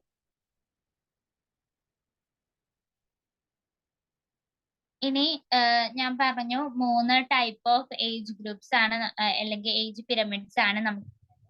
ഒന്ന് ചൈൽഡ്, പിന്നെ യങ്സ്റ്റേഴ്സ്, പിന്നെ ഓൾഡസ്റ്റ്, ഇങ്ങനെയാണ് വരുന്നത്. അപ്പൊ ഏജ് പിരമിഡ് എന്താണ്? പിരമിഡൽ ഗ്രാഫ് അല്ലെങ്കിൽ മോഡൽസ്. ഒരു പിരമിഡൽ ഷേപ്പിലുള്ള ഒരു ഗ്രാഫിനെയാണ് നമ്മൾ ഏജ് പിരമിഡ് എന്ന് പറയാം. അതില് എന്താണ് ഡിഫറെന്റ് ഏജ് ഗ്രൂപ്പ്സ്, ആ ഒരു പോപ്പുലേഷനിലെ ഡിഫറെന്റ് നമുക്ക് സ്റ്റഡി ചെയ്യാൻ പറ്റും. അപ്പൊ ഈ ഒരു പിരമിഡ് എന്ന് പറയുന്നത് 3 പാർട്സ് ആണ് ഉള്ളത്, അല്ലെങ്കിൽ ഇതിനൊരു 3 പോർഷൻ ആണ് ഈ ഒരു ഏജ് പിരമിഡിന് ഉണ്ടായിരിക്കുക. ഒരു മിഡിൽ പോർഷൻ ഉണ്ട്, അതുപോലെ തന്നെ ഒരു ബേസ് ഉണ്ട്, അതുപോലെ തന്നെ ഒരു എഫക്ട്സ് ഉണ്ട്. അത് ഞാൻ പറഞ്ഞുതരാം. ഇനി ഇവിടെ നോക്കുമ്പോൾ ഏജ് പിരമിഡ് 3 ആയിട്ട് നമുക്ക് ഡിവൈഡ് ചെയ്യാൻ പറഞ്ഞ 3 പോർഷൻ ആണ് ഉള്ളത്. അതില് പ്രീ റീപ്രൊഡക്റ്റീവ് ഏജ് ഗ്രൂപ്പ് ഉണ്ട്, റീപ്രൊഡക്റ്റീവ് ഏജ് ഗ്രൂപ്പ് ഉണ്ട്, post reproductive age. Pre reproductive age group നമ്മൾ പിരമിഡിന്റെ ബേസിലാണ് ഇൻഡിക്കേറ്റ് ചെയ്യുക. പിരമിഡിന്റെ ബേസ് ഉണ്ട്, ഒരു ട്രയാങ്കിൾ എടുക്കുകയാണ്. ട്രയാങ്കിൾ എടുക്കുമ്പോൾ അതിന്റെ ബേസ് ആയിട്ട് വരുന്നതിനെയാണ് നമ്മൾ പ്രീ റീപ്രൊഡക്റ്റീവ് ഏജ് ഗ്രൂപ്പ് എന്ന് പറയുന്നത്. പിന്നെ റീപ്രൊഡക്റ്റീവ് ഏജ് ഗ്രൂപ്പ് മിഡിൽ പോർഷനിലായിട്ട് ഏറ്റവും മുകളില് അല്ലെങ്കിൽ എഫക്റ്റില് എന്താണ് വെക്കുക, പോസ്റ്റ് റീപ്രൊഡക്റ്റീവ് ഏജ് ഗ്രൂപ്പാണ് ഒരു പിരമിഡ് നോക്കുകയാണെങ്കിൽ. ഇനി പ്രീ റീപ്രൊഡക്റ്റീവ് ഏജ് ഗ്രൂപ്പിലെ ഇൻഡിക്കേറ്റ് ചെയ്യുന്നത് ആരാണ്? ഞാൻ പറഞ്ഞു, ചിൽഡ്രൻസും യങ് അഡോളസൻസും. ചിൽഡ്രനെയാണ് നമ്മൾ മെയിൻ ആയിട്ട് പ്രീ റീപ്രൊഡക്റ്റീവ് ഏജ് ഗ്രൂപ്പിൽ നോക്കാം. ഇനി റീപ്രൊഡക്റ്റീവ് ഏജ് ഗ്രൂപ്പ് എന്ന് വെച്ച് കഴിഞ്ഞാൽ അവർക്ക് റീപ്രൊഡക്റ്റീവ് കപ്പാസിറ്റി ഉണ്ട്. മറ്റേത് പ്രീ റീപ്രൊഡക്റ്റീവ് എന്ന് വെച്ച് കഴിഞ്ഞാൽ അവരിനി റീപ്രൊഡക്റ്റീവ് ചെയ്യാൻ പോകുന്നുള്ളൂ, അല്ലേ, ചിൽഡ്രൻസ് അല്ല. പിന്നെ റീപ്രൊഡക്റ്റീവ് ഏജ് ഗ്രൂപ്പ് എന്ന് വെച്ച് കഴിഞ്ഞാൽ അവർ യങ്സ്റ്റേഴ്സ് ആണ്, അവർ റീപ്രൊഡ്യൂസ് ചെയ്യാണ്. അപ്പൊ അഡൽട്ട് അങ്ങനെയുള്ള വർക്കിംഗ് ഏജ് ഗ്രൂപ്പ്സിനെയാണ് നമ്മൾ റീപ്രൊഡക്റ്റീവ് ഏജ് എന്ന് പറയുന്നത്. പോസ്റ്റ് റീപ്രൊഡക്റ്റീവ് ഏജ് എന്ന് വെച്ച് കഴിഞ്ഞാൽ അവരിനി റീപ്രൊഡ്യൂസ് ചെയ്യില്ല, അവര് നല്ലോണം ഏജ് ആയവരാണ്, അതുകൊണ്ട് അവർക്ക് റീപ്രൊഡക്റ്റീവ് കപ്പാസിറ്റി ഉണ്ടായിരിക്കും. മെജോറിറ്റി ഇൻക്ലൂഡ് ആയിട്ടുള്ള പീപ്പിൾസ് അല്ലേ, അവരാണ് റീപ്രൊഡക്റ്റീവ് ഏജ്. ഇനി ഈ ഏജ് ഗ്രൂപ്പ് മൂന്നായിട്ട് ഡിവൈഡ് ചെയ്യുന്നത്, ഒന്ന് ട്രയാങ്കിൾ ഏജ് പിരമിഡ്, പിന്നെ ബെൽ ഷേപ്ഡ് ഏജ് പിരമിഡ്, പിന്നെ bulb shaped age pyramid. Okay, അപ്പൊ ട്രയാങ്കിൾ ഇതിന്റെ ഡയഗ്രാം ഞാൻ ലാസ്റ്റ് കൊടുത്തിട്ടുണ്ട്. ട്രയാങ്കിൾ ഷേപ്ഡ് ഏജ് പിരമിഡ് അതെന്താന്ന് നോക്കാം. അപ്പൊ ഒരു ട്രയാങ്കിൾ നമ്മൾ മനസ്സിൽ വിചാരിക്കുക. അപ്പൊ ആ ഒരു ട്രയാങ്കിളില് ഞാൻ പറഞ്ഞു ഏറ്റവും അവസാനം ആരാ വരുന്നത്, ബേസിലെ പ്രീ റീപ്രൊഡക്റ്റീവ് ഏജ് ഗ്രൂപ്പ് ആണ് വരിക. പ്രീ റീപ്രൊഡക്റ്റീവ് ഏജ് ഗ്രൂപ്പ് ആണ് വരുന്നത്. ഡയഗ്രാം കാണിച്ചു തരാം. കണ്ടോ, ഇപ്പൊ ഇതില് ആദ്യത്തെ എന്ന് പറയുന്നത് എന്താണ്, ട്രയാങ്കുലർ ഷേപ്ഡ് ഏജ് പിരമിഡ് ആണ്. അതില് ഈ യെല്ലോ കൊടുത്തേക്കുന്നത് എന്താണ്, പ്രീ റീപ്രൊഡക്റ്റീവ് ഏജ് ഗ്രൂപ്പ് ആണ്. പിന്നെ ആ ഒരു നീല കാണുന്നത് എന്താണ്, റീപ്രൊഡക്റ്റീവ് ഏജ് ഗ്രൂപ്പ് ആണ്. പിന്നെ റെഡ് കാണുന്നത് പോസ്റ്റ് റീപ്രൊഡക്റ്റീവ് ഏജ് ഗ്രൂപ്പ് ആണ്. ട്രയാങ്കുലർ ഷേപ്ഡ് ഏജ് പിരമിഡില് കാണുന്നത് ഇങ്ങനെയാണ് അതിന്റെ ഓർഡർ വരുന്നത്. ഓക്കെ, ഇനി ട്രയാങ്കിളിൽ എന്താ പറയണേ നോക്കാം. Triangular shaped age pyramid are formed of individuals in the pre reproductive and reproductive age groups are high. Okay, അപ്പൊ നമ്മൾ അവിടെ കണ്ടു പ്രീ റീപ്രൊഡക്റ്റീവ് അതുപോലെ തന്നെ റീപ്രൊഡക്റ്റീവ് എന്ന് വെച്ച് കഴിഞ്ഞാൽ റീപ്രൊഡക്റ്റീവ് കപ്പാസിറ്റി ഉള്ളവരും ഇനി റീപ്രൊഡ്യൂസ് ചെയ്യാനുള്ളവരും കൂടുതലാണ് അവിടെ. പിന്നെ ഏറ്റവും കുറവ് ആരാണ്, individuals represent in post reproductive age group. Post reproductive age group എന്ന് വെച്ച് കഴിഞ്ഞാൽ റീപ്രൊഡക്റ്റീവ് കപ്പാസിറ്റി കുറഞ്ഞവരാണ്. അവര് ഈ ട്രയാങ്കുലർ ഏജ് പിരമിഡിൽ കുറവാണ്. അപ്പൊ ഇതെന്താണ്, ഈ ഒരു പിരമിഡ്, ട്രയാങ്കുലർ ഷേപ്ഡ് പിരമിഡ് എന്താണ്, പോപ്പുലേഷൻ സൈസ് കൂടുകയാണ് ചെയ്യുക. കാരണം അവിടെ എന്താണ്, റീപ്രൊഡക്റ്റീവ് ആയിട്ടുള്ള ഏജ് ഗ്രൂപ്പ്സും അതുപോലെ തന്നെ പ്രീ റീപ്രൊഡക്റ്റീവ് ആയിട്ടുള്ള ഏജ് ഗ്രൂപ്പ്സ് ആണ് കൂടുതൽ. പിന്നെ അതുപോലെ തന്നെ ഏറ്റവും കുറവ് വരുന്നത് ആരാണ്, പോസ്റ്റ് റീപ്രൊഡക്റ്റീവ് ഏജ് ഗ്രൂപ്പ് ആണ്. അപ്പൊ ഇവിടെ റീപ്രൊഡ്യൂസ് കൂടുകയാണ് ചെയ്യണത്, ന്യൂ ഇൻഡിവിജ്വൽസ് കൂടും.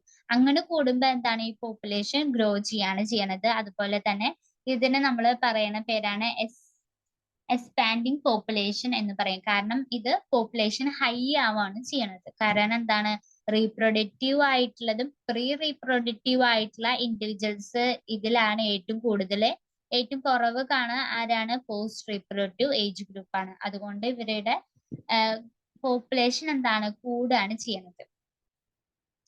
ഇനി bell shaped age pyramid. Bell shaped age പിരമിഡില് നമുക്ക് നോക്കുമ്പോൾ പ്രീ റീപ്രൊഡക്റ്റീവ് റീപ്രൊഡ്യൂസ് ചെയ്യാൻ പോണവരും അതുപോലെ തന്നെ റീപ്രൊഡക്ഷൻ ചെയ്യണവരും എന്താണ്, ഈക്വൽ നമ്പർ ആണ്. അതുപോലെ തന്നെ പോസ്റ്റ് റീപ്രൊഡക്റ്റീവ് ഏജ് ഗ്രൂപ്പ് എന്ന് പറയുന്നത് കുറച്ചും കൂടി കുറവാണ്. മറ്റേതിൽ നല്ല കുറവായിരുന്നു, ഇതില് റിലേറ്റീവ്ലി ഫീവർ ആണ്. Such kind of pyramids are bell shaped pyramids. Okay, അപ്പൊ ഇതില് ബെൽ ഷേപ്ഡ് എന്ന് പറയുമ്പോ എന്താണ്, മിഡിൽ പാർട്ടും ബേസിലുള്ള ലാസ്റ്റ് രണ്ട് പോർഷൻ എന്താണ്, ഈക്വൽ ആയിരിക്കും. എപ്പക്സില് സ്മോൾ ആയിട്ടാണ് വരിക. അപ്പൊ ഇതെന്താണ്, ഒരു പോപ്പുലേഷൻ എന്താണ്, സ്റ്റേബിൾ ആയിട്ട് നിൽക്കാണ്. കാരണം അധികം അത് ഇൻക്രീസ് ചെയ്യുന്നില്ല. കാരണം പോസ്റ്റ് റീപ്രൊഡക്ഷൻ ഉള്ള ഇൻഡിവിജ്വൽസിൽ ആ ഗ്രൂപ്പിൽ ഇൻഡിവിജ്വൽസും കുറച്ചും കൂടി കുറവാണ്. നല്ല കുറവാന്നല്ല, കുറച്ച് കുറവുള്ള. അതുപോലെ തന്നെ pre reproductive individuals equal size ആണ്. അപ്പൊ ഇവരെ എന്താണ്, സ്റ്റേബിൾ ആണ് ഇവരുടെ ആ പോപ്പുലേഷൻ സൈസ് എന്ന് പറയുന്നത്. പോപ്പുലേഷൻ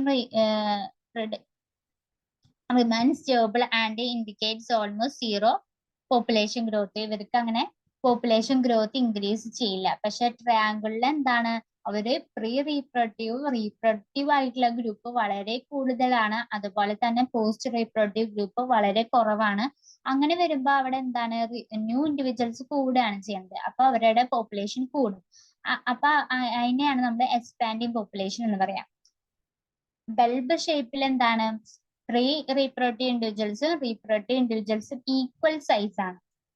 അതുപോലെ തന്നെ പിന്നെ പോസ്റ്റ് റീപ്രൊഡക്റ്റീവ് എന്ന് പറയുന്ന ഗ്രൂപ്പ് കുറച്ച് കുറവുള്ള, വളരെ കുറവാന്നല്ല, കുറച്ച് കുറവുള്ള. അപ്പൊ എന്താണ്, അവരുടെ പോപ്പുലേഷൻ സ്റ്റേബിൾ ആയിട്ട് അവിടെ നിൽക്കും ബെൽ ഷേപ്ഡ് ഏജ് പിരമിഡിൽ. അങ്ങനെയാണ് പറയാം. പിന്നെ bulb shaped pyramid age pyramid എന്ന് വെച്ച് കഴിഞ്ഞാൽ ഏജിങ് പോപ്പുലേഷൻ ആണ്. ഇവിടെ എന്താണ് നമുക്ക് കാണാൻ പറ്റുന്നത്, പോപ്പുലേഷൻ നല്ലോണം കുറയാണ് ചെയ്യണത്. ഓക്കെ, അപ്പൊ a very narrow be due to low infant mortality rate and family planning. അപ്പൊ ഇവിടെ വരുമ്പോ എന്താണ്, ഇവരുടെ പ്രീ റീപ്രൊഡക്റ്റീവ് ഏജ് ഗ്രൂപ്പ് നല്ലോണം കുറയും. പ്രീ റീപ്രൊഡക്റ്റീവ് ഏജ് ഗ്രൂപ്പ് എന്ന് വെച്ച് കഴിഞ്ഞാൽ ഇനി റീപ്രൊഡ്യൂസ് ചെയ്യാൻ പോണവര്, അവര് നല്ലോണം കുറയും. അതുപോലെ തന്നെ കുറച്ചും കൂടിയും കുറയും ആര്, റീപ്രൊഡക്റ്റീവ് ഗ്രൂപ്പ്. പിന്നെ ഏറ്റവും കൂടുതൽ കൂടുന്നത് പോസ്റ്റ് റീപ്രൊഡക്റ്റീവ് ഗ്രൂപ്പാണ്. പോസ്റ്റ് റീപ്രൊഡക്റ്റീവ് ഗ്രൂപ്പ് കൂടുമ്പോ എന്താണ് ഉണ്ടാവുക, അവിടെ ന്യൂ ഇൻഡിവിജ്വൽസ് അങ്ങനെ എന്താണ് കൂടില്ല. അതിന് നമ്മൾ ഡിക്ലൈനിങ് പോപ്പുലേഷൻ ആണ് പറയാ. എന്ന് വെച്ച് കഴിഞ്ഞാൽ പോപ്പുലേഷൻ കുറയും. അങ്ങനെ വരുമ്പോ ഈ പോസ്റ്റ് റീപ്രൊഡക്റ്റീവ് എന്ന് വെച്ച് കഴിഞ്ഞാൽ അവർക്ക് റീപ്രൊഡ്യൂസ് ചെയ്യാൻ പറ്റില്ല. അതുപോലെ തന്നെ പ്രീ റീപ്രൊഡക്റ്റീവും നല്ലോണം കുറവാണ്. പോസ്റ്റ് ആണ് ഇവിടെ കൂടുതൽ, പോസ്റ്റ് റീപ്രൊഡക്റ്റീവ് ആണ് കൂടുതൽ. അങ്ങനെ വരുമ്പോ എന്താണ്, ഈ ഒരു ഏജ് ഗ്രൂപ്പിലെ ഈ ഒരു ബെൽബ് ഷേപ്പ്ഡ് പിരമിഡില് വരുന്നവര് എന്താണ്, പോപ്പുലേഷൻ വളരെ കുറവായിരിക്കും അവർക്ക് ഉണ്ടാവുക. ഓക്കെ, അപ്പൊ ഇത്ര നേരം നമ്മൾ പറഞ്ഞത് ഈ ഒരു ഇതിലുണ്ട്, പ്രീ റീപ്രൊഡക്റ്റീവും റീപ്രൊഡക്റ്റീവും. എക്സ്പാൻഡിങ് എന്ന് വെച്ച് കഴിഞ്ഞാൽ ട്രയാങ്കുലർ പിരമിഡ് ആണ്. അതില് പോസ്റ്റ് റീപ്രൊഡക്റ്റീവ് യെല്ലോ കാണുന്നത് പ്രീ റീപ്രൊഡക്റ്റീവ് ആണ്. നീല റീപ്രൊഡക്റ്റീവ്, റെഡ് എന്ന് പറയുന്നത് പോസ്റ്റ് റീപ്രൊഡക്റ്റീവ്. ഓക്കെ, അപ്പൊ ഇതില് ട്രയാങ്കിളില് എന്താണ്, ആ ഒരു മഞ്ഞ കുറച്ചും കൂടി വലുതായിട്ടാണ്, നീളം ലെങ്ത് നോക്കുമ്പോൾ കുറച്ചും കൂടി വലുതാണ് മറ്റേനേക്കാളും. അപ്പൊ അവർക്ക് പ്രീ റീപ്രൊഡക്റ്റീവ് കൂടുതലാണ്. അതുപോലെ തന്നെ റീപ്രൊഡക്റ്റീവ് എന്ന് പറയുന്നത് എന്താണ് കൂടുതൽ തന്നെയാണ്. അപ്പൊ പിന്നെ നോക്കുമ്പോ പോസ്റ്റ് റീപ്രൊഡക്റ്റീവ് കുറവാണ്, നല്ലോണം കുറവാണ്, 3 കട്ടയുള്ള. ലാസ്റ്റ് നോക്കുമ്പോ ആ ഡിക്ലൈനിങ്ങിൽ നോക്കുമ്പോ 3 കട്ടയുണ്ട്. ഓക്കെ, അപ്പൊ വളരെ കുറവാണ് പോസ്റ്റ് റീപ്രൊഡക്റ്റീവ് എന്ന് പറയുന്നത്. അപ്പൊ എന്താണ്, അവിടെ ട്രയാങ്കുലർ ഏജ് പിരമിഡിലെ എന്താണ് പോപ്പുലേഷൻ ഗ്രോത്ത് നല്ല കൂടുതലാണ്. അതിനെയാണ് നമ്മൾ എക്സ്പാൻഡിങ് പോപ്പുലേഷൻ എന്ന് പറയുന്നത്. രണ്ടാമത്തെ കാണിച്ചേക്കുന്നതാണ് ബെൽ ഷേപ്ഡ് ഏജ് പിരമിഡ് എന്ന് പറയുന്നത്. പിന്നെ മൂന്നാമത്തെയാണ് നമ്മുടെ ബെൽബ് ഷേപ്ഡ് അല്ലെങ്കിൽ URN ഷേപ്ഡ് ഏജ് പിരമിഡ് നമ്മൾ പറയുന്നത്. അത് ഡിക്ലൈനിങ് പോപ്പുലേഷൻ ആണ്. കാരണം അവിടെ പോസ്റ്റ് റീപ്രൊഡക്റ്റീവ് ഏജ് ഗ്രൂപ്പ്സ് ആണ് വളരെ കൂടുതലായിട്ട് കാണാൻ പറ്റുക. അങ്ങനെ വരുമ്പോ എന്താണ് ഉണ്ടാവുക, പോപ്പുലേഷൻ ഡിക്രീസ് ചെയ്യാണ് ചെയ്യുക. കാരണം പോപ്പുലേഷന്റെ ഗ്രോത്ത് ഡിക്രീസ് ചെയ്യും. അതുപോലെ തന്നെ അതിന് നമ്മൾ പറയാ ഡിക്ലൈനിങ് പോപ്പുലേഷൻ എന്നാണ് പറയാം. അതുപോലെ ബെൽ ഷേപ്പിലെ എന്താണ് നമുക്ക് കാണാൻ പറ്റുക, ബെൽ ഷേപ്പിലെ എന്താണ് സ്റ്റേഷനറി ആയിട്ട് സ്റ്റേബിൾ ആയിട്ടാണ് ആ പോപ്പുലേഷൻ ഉണ്ടാവുക. കാരണം എന്താണ്, അവിടെ പോസ്റ്റ് റീപ്രൊഡക്റ്റീവ് ഏജ് ഗ്രൂപ്പ്സ് കുറവാണ്. അതുപോലെ തന്നെ നല്ലും കുറവാണെന്നല്ല, കുറച്ച് കുറവാണ്. അതുപോലെ തന്നെ പ്രീ റീപ്രൊഡക്റ്റീവ് ഈക്വൽ സൈസ് ആണ്. അപ്പൊ ഈ മൂന്നും ഏകദേശം ഈക്വൽ ആയത് കൊണ്ട് എന്താണ്, സ്റ്റേബിൾ പോപ്പുലേഷൻ ആണ് അവിടെ വരിക. ട്രയാങ്കുലറിൽ നല്ലോണം ഇൻക്രീസ് ചെയ്യും. കാരണം അവിടെ പോസ്റ്റ് റീപ്രൊഡക്റ്റീവ് നല്ലോണം കുറവാണ്. അതുപോലെ തന്നെ പ്രീ റീപ്രൊഡക്റ്റീവും കൂടുതലാണ്. അങ്ങനെ വരുമ്പോൾ പോപ്പുലേഷൻ എക്സ്പാൻഡിങ് ആണ്. കാരണം പോപ്പുലേഷൻ ഗ്രോത്ത് കൂടുകയാണ് ചെയ്യുന്നത്. ഇനി നെക്സ്റ്റ് നമ്മൾ നോക്കാൻ പോകുന്നത് പോപ്പുലേഷൻ ഡിസ്പേർഷൻ. അടുത്ത ഒരു ക്യാരക്ടർ ആണ് പോപ്പുലേഷൻ ഡിസ്പേർഷൻ എന്ന് പറയുന്നത്. ഓക്കെ, അപ്പൊ ഈ population dispersion, further information about population can be obtained by looking distribution of individuals. ഒരു ഇൻഡിവിജ്വൽസ്, ഇപ്പൊ ഒരു പോപ്പുലേഷനിൽ കുറെ ഇൻഡിവിജ്വൽസ് ഉണ്ടാവും. ആ ഇൻഡിവിജ്വൽസിന്റെ ഡിസ്ട്രിബ്യൂഷൻ അവരെ ലോക്കലൈസ് ചെയ്യേണ്ടത് എവിടെയാണ് എന്നാണ്, ആ ഒരു ഹാബിറ്റൈറ്റിൽ അവരെ എവിടെയാണ് ലോക്കലൈസ് ചെയ്യണത്, അല്ലെങ്കിൽ അവരെ താമസിക്കുന്നത്, അല്ലെങ്കിൽ അവരുടെ പാറ്റേൺ ഓഫ് ഡിസ്ട്രിബ്യൂഷൻ അതെങ്ങനെയാണെന്നാണ് നോക്കുന്നത്. അതിനെയാണ് സ്പീഷ്യസ് ഡിസ്പേർഷൻ പാറ്റേൺ എന്ന് പറയുന്നത്. ഇനി summarize spatial relationship between numbers of population within a habitat particular point in time. അപ്പൊ ഒരു പെർട്ടിക്കുലർ ഹാബിറ്റൈറ്റിലെ ഒരു നമ്പർ ആ ഒരു പോപ്പുലേഷനിലുള്ള മെമ്പേഴ്സ് എന്താണ് ഡിസ്ട്രിബ്യൂട്ട് ചെയ്യും. അവരുടെ ഒരു പാറ്റേണിനെയാണ് നമ്മൾ എന്ത് പറയാ, പോപ്പുലേഷൻ ഡിസ്പേർഷൻ എന്ന് പറയുന്നത്. In other words, they show whether members of the population live close together or far apart with what patterns are evident that when they are spaced apart. അപ്പൊ ചില മെമ്പേഴ്സ് എന്താണ് കൂട്ടം കൂടി നിൽക്കും,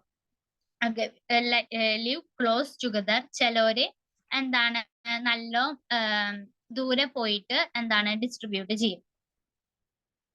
on smaller scale individuals within A population are distributed patterns may be random, regular, clumped. അപ്പൊ ഈ population dispersion എന്ന് പറയുന്നത് 3 ടൈപ്പ് ആണ് ഉണ്ടായിരിക്കുക. റാൻഡം, റെഗുലർ, ക്ലംപ്ഡ് ഡിസ്പേർഷൻ ആണുള്ളത്. അപ്പൊ റാൻഡം ഡിസ്പേർഷൻ എന്താ നോക്കാം. അവിടെ വരുമ്പോ ഈ ഒരു ഡിസ്ട്രിബ്യൂഷൻ, ആ ഒരു പോപ്പുലേഷനിലുള്ള മെമ്പേഴ്സിന്റെ ഡിസ്ട്രിബ്യൂഷൻ എന്താണ് ഇറഗുലർ ആയിട്ടാണ് ഉണ്ടാവുക. അവിടെ ഇവിടെയൊക്കെ കാണും ഒരു എന്താണ് ഒരു യൂണിഫോം ആയിട്ടല്ല കാണാം, അല്ലെങ്കിൽ ഒരു പാറ്റേൺ, ഒരു പെർട്ടിക്കുലർ പാറ്റേൺ അവർക്ക് ഉണ്ടാവില്ല. അവര് ഇറഗുലർ ആയിട്ട് അവിടെ ഇവിടെയൊക്കെ സ്കാറ്റേർഡ് ആയിട്ട് കാണുന്നതിനെയാണ് നമ്മൾ റാൻഡം ഡിസ്പേർഷൻ എന്ന് പറയാം. ഇനി റെഗുലർ ഡിസ്പേർഷൻ എന്ന് വെച്ച് കഴിഞ്ഞാൽ അവർ യൂണിഫോം ആയിട്ട് ഒരു നിര പോലെ, ഒരു വരി പോലെ അവര് നല്ല ഡിസിപ്ലിൻ ആയിട്ട് കാണുന്നതാണ് നമ്മൾ റെഗുലർ ഡിസ്ട്രിബ്യൂഷൻ എന്ന് പറയാം. ക്ലംബഡ് ഡിസ്ട്രിബ്യൂഷൻ എന്ന് വെച്ച് കഴിഞ്ഞാൽ ഒരു ഗ്രൂപ്പായിട്ട്, ഒരു പോപ്പുലേഷനിൽ തന്നെ ഒരു സ്മോൾ ഐസൊലേറ്റഡ് ഗ്രൂപ്പായിട്ട് അവരെ നമുക്ക് കാണാൻ പറ്റും. അതിനെയാണ് നമ്മൾ ക്ലംബഡ് പോപ്പുലേഷൻ ഡിസ്പേർഷൻ എന്ന് പറയുന്നത്. ഇനി പോപ്പുലേഷൻ ഗ്രോത്തിനെ കുറിച്ചിട്ട് നമുക്ക് നോക്കാം. പോപ്പുലേഷൻ ഗ്രോത്ത് എന്ന് വെച്ച് കഴിഞ്ഞാൽ population growth of the population depend of the food availability, predation and weather. അപ്പൊ പോപ്പുലേഷൻ ഗ്രോത്ത് കൂടാണെങ്കിൽ നമുക്ക് എന്തൊക്കെ വേണം? ഫുഡ് വേണം, അതുപോലെ തന്നെ പ്രിഡേഷൻസ്. ഇപ്പൊ നമ്മൾ പറഞ്ഞു പ്രിഡേഷൻ ഒക്കെ വരുമ്പോൾ പോപ്പുലേഷൻ ഗ്രോത്ത് കുറയും. അതുപോലെ തന്നെ വെതർ കണ്ടീഷൻസ്, എൻവയോൺമെന്റൽ കണ്ടീഷൻസ്, വാട്ടർ, സൺലൈറ്റ്, ഇതൊക്കെ അത്യാവശ്യമാണ്. അതൊക്കെ കൂടിക്കഴിഞ്ഞാലും കുറഞ്ഞു കഴിഞ്ഞാൽ എന്താണ് പോപ്പുലേഷന്റെ ഗ്രോത്തിനെ എന്താണ് വേരി ചെയ്യും. അതുപോലെ തന്നെ birth rate, death rate, emigration ഇതൊക്കെ എന്താണ് പോപ്പുലേഷന്റെ ഗ്രോത്തിനെ എന്ത് ചെയ്യുന്നുണ്ട്? കുറയ്ക്കുന്നുണ്ട്. അപ്പൊ പോപ്പുലേഷൻ ഗ്രോത്തിനെ ഡിപ്പെൻഡ് ചെയ്യണ ഫാക്ടേഴ്സ് ആണ് നമ്മൾ പറയാൻ പോണത് നേറ്റാലിറ്റി, മോർട്ടാലിറ്റി, ഇതൊക്കെ വരുന്നുണ്ട്. അപ്പൊ നേറ്റാലിറ്റി എന്ന് വെച്ചാൽ നമ്മൾ പറഞ്ഞ ബർത്ത് റേറ്റ് എന്താണ് കൂടുക. ഇപ്പൊ ഇൻഡിവിജ്വൽസ് ആഡ് ചെയ്യുക, അതിനെയാണ് നമ്മൾ ബർത്ത് റേറ്റ് അല്ലെങ്കിൽ നേറ്റാലിറ്റി എന്ന് പറയുന്നത്. Natality or more commonly birth, it is commonly represent as birth rate. It ratio of the numbers of birth in the population, total strength and size of the population. Okay, അപ്പൊ birth rate കൂടുമ്പോ എന്താണ് നമ്മൾ പറഞ്ഞു? പോപ്പുലേഷന്റെ size കൂടും, population grow ചെയ്യാണ്, പോപ്പുലേഷന്റെ growth increase ചെയ്യും. അതുപോലെ തന്നെ മോർട്ടാലിറ്റി ഇമ്പോർട്ടന്റ് ഫാക്ടർ ആണ്. കാരണം മോർട്ടാലിറ്റി കുറയുമ്പോഴാണ് എന്തുണ്ടാവുള്ളൂ? പോപ്പുലേഷൻ കൂടുള്ളൂ. നേറ്റാലിറ്റി കൂടുമ്പോൾ പോപ്പുലേഷൻ കൂടും, പക്ഷെ മോർട്ടാലിറ്റി കുറയുമ്പോഴാണ് എന്ത് ചെയ്യുക? പോപ്പുലേഷൻ കൂടുക, അല്ലെ? ആൾക്കാരെ മരിക്കണത് കുറയുമ്പോഴാണ് പോപ്പുലേഷൻ കൂടുക. അപ്പൊ ഡെത്ത് റേറ്റ് എന്ന് പറയുന്നത് number of death of A population and total strength and size of the population. അപ്പൊ ഒരു പോപ്പുലേഷനിലുള്ള മെമ്പേഴ്സ് ഡെത്ത് ചെയ്യുക, അതിനെയാണ്, ആ ഒരു റേറ്റിനെയാണ് നമ്മൾ മോർട്ടാലിറ്റി അല്ലെങ്കിൽ ഡെത്ത് റേറ്റ് എന്ന് പറയുന്നത്. അത് കുറഞ്ഞു കഴിഞ്ഞാലാണ് എന്ത് ചെയ്യുള്ളൂ? പോപ്പുലേഷൻ ഗ്രോത്ത് കൂടുള്ളൂ. ഇനി ഇമിഗ്രേഷൻ എന്ന് വെച്ച് കഴിഞ്ഞാൽ is defined as a movement of people or person from a place to an country or a place in which they are not citizen for permanently settling in that place and become a citizen. അപ്പൊ immigration വെച്ച് കഴിഞ്ഞാൽ അവരെ അങ്ങോട്ട് പോവുക, migrate ചെയ്യുക permanent ആയിട്ട്. അവര് അവിടുത്തെ സിറ്റുവേഷൻ അല്ല, പക്ഷെ അങ്ങോട്ട് പോയിട്ട് എന്ത് ചെയ്യാണ്? അവിടെ പെർമനന്റ് ആയിട്ട് സെറ്റിൽ ആയിട്ട് അവിടുത്തെ സിറ്റിസൺ ആയിട്ട് മാറുകയാണ്. അപ്പൊ അങ്ങനെ ചെയ്യുമ്പോ ഇപ്പൊ ഇവിടുന്ന് പോവാണ് വേറൊരു സ്ഥലത്തേക്ക്. അപ്പൊ ഇവിടുന്ന് പോകുമ്പോ ഇവിടുത്തെ പോപ്പുലേഷൻ എന്താണ്? കുറയാണ് ചെയ്യണത്. അങ്ങനെ കുറയുമ്പോ പോപ്പുലേഷന്റെ ഗ്രോത്തിനെ അത് ബാധിക്കും. ഇനി ഇമിഗ്രേഷൻ എന്ന് വെച്ച് കഴിഞ്ഞാൽ in-migration and out-migration do not necessarily alter age distribution of a population. ഇപ്പൊ ഇങ്ങോട്ട് വരിക, ഇൻഫ്ലോ ആൻഡ് ഔട്ട്ഫ്ലോ ആണ് ഇത് പറയുന്നത്. അങ്ങനെ വരുമ്പോ ഏജ് ഡിസ്ട്രിബ്യൂഷനെ അത് ഓൾട്ടർ ചെയ്യില്ല. ഏജ് ഡിസ്ട്രിബ്യൂഷൻ എന്ന് വെച്ച് കഴിഞ്ഞാൽ age group of A population, അതിനെയാണ് ആ ഒരു റേഷ്യോനാണ് ഏജ് ഡിസ്ട്രിബ്യൂഷൻ എന്ന് പറയുന്നത്. ആ ഒരു ഏജ് ഡിസ്ട്രിബ്യൂഷൻ എന്ത് ചെയ്യില്ല, ആ ഒരു ഇൻ മൈഗ്രേഷൻ അല്ലെങ്കിൽ ഔട്ട് മൈഗ്രേഷൻ എന്ത് ചെയ്യില്ല, ഓൾട്ടർ ചെയ്യില്ല, ബാധിക്കുന്നില്ല. ഇനി if a migration rate did not vary by age and in migrate experience that same fertility and mortality levels as a population interest. The migration would affect the size of population. അപ്പൊ migration എന്ന് പറയുന്നത് എന്ത് ചെയ്യില്ല, age ഗ്രൂപ്പിനെ എന്ത് ചെയ്യില്ല, alter ചെയ്യില്ല. പക്ഷെ മൈഗ്രേഷൻ പോപ്പുലേഷന്റെ സൈസിനെ അല്ലെങ്കിൽ പോപ്പുലേഷന്റെ ഗ്രോത്തിനെ ഓൾട്ടർ ചെയ്യും, അതിനെ എഫക്ട് ചെയ്യും. ഇപ്പൊ ഇവിടുന്ന് മൈഗ്രേറ്റ് ചെയ്ത് അങ്ങോട്ട് പോയ ഇവിടുത്തെ പോപ്പുലേഷൻ കുറയും, അവിടുത്തെ പോപ്പുലേഷൻ കൂടും. അങ്ങനെ പോപ്പുലേഷന്റെ സൈസിനെ എഫക്ട് ചെയ്യണത് മൈഗ്രേഷൻ ആണ്. പക്ഷെ എന്തിനെ എഫക്ട് ചെയ്യില്ല, ഏജിന്റെ കോമ്പോസിഷനെ അല്ലെങ്കിൽ ഏജിന്റെ ഡിസ്ട്രിബ്യൂഷനെ അത് ഓൾട്ടർ ചെയ്യുന്നില്ല.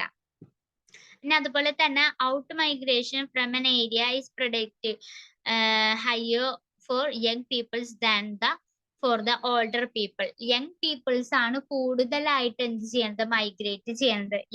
എന്താണ്, ഓൾഡർ പീപ്പിളിനേക്കാളും യങ്സ്റ്റേഴ്സ് ആണ് ഏറ്റവും കൂടുതലായിട്ട് മൈഗ്രേറ്റ് ചെയ്യണത്. അങ്ങനെ വരുമ്പോ യങ്സ്റ്റേഴ്സ് ആണ് റീപ്രൊഡക്റ്റീവ് കപ്പാസിറ്റി ഒക്കെ കൂടുന്ന ആൾക്കാര്. അങ്ങനെ വരുമ്പോ അവിടുത്തെ അങ്ങോട്ട് പോണ പോപ്പുലേഷൻ കൂടും, ഇവിടുന്ന് പോണവരുടെ ഇവിടുത്തെ പോപ്പുലേഷൻ എന്താണ്, കുറയാണ് ചെയ്യണത്. അപ്പൊ ഇതാണ് പോപ്പുലേഷൻ ഗ്രോത്തിനെ വേരി ചെയ്യണ ഫാക്ടേഴ്സ് എന്ന് പറയുന്നത്. എന്തൊക്കെയാണ്, നേറ്റാലിറ്റി, മോർട്ടാലിറ്റി, ഇമിഗ്രേഷൻ, എമിഗ്രേഷൻ എന്ന് പറയുന്നത്. ഇനി ഗ്രോത്ത് പാറ്റേൺസ് നോക്കുകയാണെങ്കിൽ രണ്ട് type of growth, population growth type ആണുള്ളത്. ഒന്ന് ലോജിസ്റ്റിക് ഗ്രോത്ത്. ഓക്കെ, അപ്പൊ അത് എന്താന്ന് വെച്ച് കഴിഞ്ഞാൽ population growth type logistic growth rate is a growth that slow down with passing time. In graph, logistic growth rate increases flat out resulting X-shaped curve. ഇപ്പൊ ഒരു curve ഞാൻ കാണിച്ചു തരാം. ഇവിടെ ഈ ലോജിസ്റ്റിക് എഴുതേണ്ട രണ്ടാമത്തെ ഗ്രാഫ് അതൊരു എക്സ് ഷേപ്പഡ് curve ആണ്. അതുപോലെ തന്നെ ഇവിടെ അടിയിൽ ടൈം കാണിച്ചിട്ടുണ്ട്, സൈഡിലായിട്ട് പോപ്പുലേഷൻ സൈസ് ഉണ്ട്. ഇപ്പൊ ലോജിസ്റ്റിക് ഗ്രോത്ത് എന്ന് വെച്ച് കഴിഞ്ഞാൽ ആദ്യം ഈ പോപ്പുലേഷന്റെ സൈസ് എന്താണ്, കൂടാണ് ചെയ്യണത്. പിന്നെ അതൊരു സ്റ്റേബിൾ ആയിട്ടിരിക്കും. അത് കഴിഞ്ഞാൽ പിന്നെയും പോപ്പുലേഷന്റെ സൈസ് കുറയും. അങ്ങനെ വരുമ്പോ എന്താണ്, പോപ്പുലേഷന്റെ ഗ്രോത്ത് കുറയാണ് ചെയ്യണത്. ഓക്കെ, അതിനെയാണ് നമ്മൾ എസ് ഷേപ്ഡ് കർവ് എന്നും നമ്മൾ ഇതിനെ പറയും. ഇനി രണ്ടാമത്തെ ഗ്രോത്ത് ഷേപ്പ് ആണ് അല്ലെങ്കിൽ ഗ്രോത്ത് ഫോം എന്ന് പറയുന്നതാണ് എക്സ്പോണൻഷ്യൽ ഗ്രോത്ത് എന്ന് പറയുന്നത്. എക്സ്പോണൻഷ്യൽ ഗ്രോത്ത് എന്ന് പറയുമ്പോൾ ഗ്രോത്ത് ഇൻക്രീസ് റാപ്പിഡ്ലി, അവര് ഗ്രോത്ത് നല്ലോണം കൂടും. ലോജിസ്റ്റിക് എന്ന് പറയുമ്പോൾ എന്താണ്, അവിടെ സ്ലോ ഡൗൺ ആണ്, ലാസ്റ്റ് അവരെന്താണ്, അവരുടെ പോപ്പുലേഷൻ കുറയാണ് ചെയ്യുന്നത്. എക്സ്പോണൻഷ്യൽ എന്ന് പറയുമ്പോൾ അവിടെ എന്താണ്, growth that increase rapidly with passing time. ഒരു ടൈമില് എന്താണ് ആ ഒരു ഗ്രോത്ത്, ഒരു പോപ്പുലേഷന്റെ ഗ്രോത്ത് എന്താണ് നല്ലോണം ഇൻക്രീസ് ചെയ്യാണ് ചെയ്യുന്നത്. In the graph, exponential growth increases upwards has a J shaped. ഇപ്പൊ ആദ്യത്തെ ഗ്രാഫ് ഇവിടെ എക്സ്പോണൻഷ്യൽ ഗ്രോത്ത് കാണിക്കുന്നത് ഒരു J ഷേപ്പ്, ആദ്യം കുറഞ്ഞ് പിന്നെ മോളിക്ക് എത്തുമ്പോ എന്താണ് ആ ഒരു പോപ്പുലേഷന്റെ സൈസ് അല്ലെങ്കിൽ ആ ഒരു പോപ്പുലേഷന്റെ സൈസ് എന്താണ് കൂടാണ് ചെയ്യുന്നത്. അതാണ് എക്സ്പോണൻഷ്യൽ ഗ്രോത്ത് എന്ന് പറയുന്നത്. അപ്പൊ ഇങ്ങനെ കൂടാനുള്ള കാരണം എന്താണ്, നേറ്റാലിറ്റി കൂടുമ്പോ അതുപോലെ തന്നെ അങ്ങനെയുള്ള എൻവയോൺമെന്റൽ കണ്ടീഷൻസ് ഒക്കെ കൂടുമ്പോഴാണ് എന്ത് ചെയ്യുക, പോപ്പുലേഷന്റെ ഗ്രോത്ത് കൂടുന്നത്. ഇവിടെ ലോജിസ്റ്റിക് ഗ്രോത്തിൽ എന്താണ് ആദ്യം എന്താണ് കൂടി വരും, പിന്നെ നടുക്കിലെത്തുമ്പോൾ അത് സ്റ്റേബിൾ ആയിട്ട് ഇങ്ങനെ വരും. അതുപോലെ തന്നെ കുറച്ച് കഴിയുമ്പോൾ എന്താണ് സ്ലോ ഡൗൺ ചെയ്യാണ്, താഴത്തോട്ട് ഇങ്ങനെ ഒരു ഷേപ്പ് കണ്ടില്ല, ഒരു എസ് ഷേപ്പാണ്, അപ്പൊ താഴത്തോട്ട് വരുമ്പോൾ കുറയും. ഇനി ഈ ഒരു ലോജിസ്റ്റിക് ഗ്രോത്തിന് നമ്മൾ എസ് ഷേപ്ഡ് ഗ്രോത്ത് ഫോം എന്നും നമ്മളിതിനെ പറയും. അപ്പൊ ഇവിടെ population growth is initially very slow. Initially അവര് വെരി സ്ലോ ആയിരിക്കും, പിന്നെ റാപ്പിഡ് ആയിട്ട് അവര് ഗ്രോ ചെയ്യും, അത് കഴിഞ്ഞിട്ട് പിന്നെയും അവര് സ്ലോ ആയിട്ട് മാറാണ്. ഓക്കെ, അങ്ങനെ വരുന്നതിനെയാണ് നമ്മൾ എസ് ഷേപ്ഡ് ഗ്രോത്ത് ഫോം അല്ലെങ്കിൽ ലോജിസ്റ്റിക് ഗ്രോത്ത് എന്ന് പറയുന്നത്. പിന്നെ ജെ ഷേപ്പിഡില് വരുമ്പോ എന്താണ്, ആദ്യം തന്നെ അവര് ഗ്രോ ചെയ്ത് റാപ്പിഡ്ലി ആയിട്ട് ഗ്രോ ചെയ്യുന്നുണ്ട്. അങ്ങനെ നല്ല ഇൻക്രീസ് ആയിട്ട് അവരുടെ ഗ്രോത്ത് പോകുമ്പോഴാണ് എക്സ്പൊണൻഷ്യൽ ഗ്രോത്ത് എന്ന് നമ്മൾ പറയുന്നത്. അപ്പൊ ഗ്രോത്തില് വരുമ്പോ നമ്മൾ പറഞ്ഞു, പോപ്പുലേഷൻ ഗ്രോത്തിൽ നമ്മൾ നേറ്റാലിറ്റി മോർട്ടാലിറ്റി എന്താന്ന് പറയണം. അതുപോലെ തന്നെ ഇമിഗ്രേഷൻ എന്താന്ന് പറയണം. അതുപോലെ തന്നെ 2 ടൈപ്പ് ഓഫ് ഗ്രോത്ത് ഫോംസ് അല്ലെങ്കിൽ 2 ടൈപ്പ് ഓഫ് പോപ്പുലേഷൻ ഗ്രോത്ത് ആണ് നമുക്കുള്ളത്. ഒന്ന് ലോജിസ്റ്റിക് ഗ്രോത്ത് ഫോമും അതുപോലെ തന്നെ എക്സ്പൊണൻഷ്യൽ ഗ്രോത്ത് ഫോമും. ലോജിസ്റ്റിക് എന്ന് പറയുമ്പോൾ അതിന് നമ്മളെ എസ് ഷേപ്പ്ഡ് കേർവ് എന്നും കൂടി നമ്മൾ പറയും. അവിടെ എന്താണ്, പോപ്പുലേഷൻ അല്ലെങ്കിൽ ആ ഒരു ഗ്രോത്ത് എന്താണ് ഭയങ്കരമായിട്ട് കുറയാണ് ചെയ്യണത്. ഓക്കെ, ഇവിടെ നോക്കുക, ലോജിസ്റ്റിക്കിലെ രണ്ടാമത്തെ ഗ്രാഫിലെ എസ് ഷേപ്പ്ഡ് ആണ്. അവര് ആദ്യം തന്നെ സ്ലോ ചെയ്ത് പിന്നെ കുറച്ചും കൂടി പിന്നെയും അവരെന്താണ് സ്ലോ ചെയ്യാണ് ചെയ്യണത്, അവരുടെ ഗ്രോത്ത് എന്ന് പറയുന്നത്. എക്സ്പൊണൻഷ്യൽ ഗ്രോത്തിൽ എന്താണ്, അവരുടെ പോപ്പുലേഷൻ സൈസ് നല്ല ഇൻക്രീസ് ചെയ്യാണ് ചെയ്യണത്. ഇതാണ് ഗ്രോത്ത് ഫോമിന്റെ 2 ഗ്രാഫ് എന്ന് പറയുന്നത്. ഓക്കെ, അപ്പൊ ഇന്നത്തെ നമ്മുടെ ക്ലാസ് കഴിഞ്ഞു. Thank you.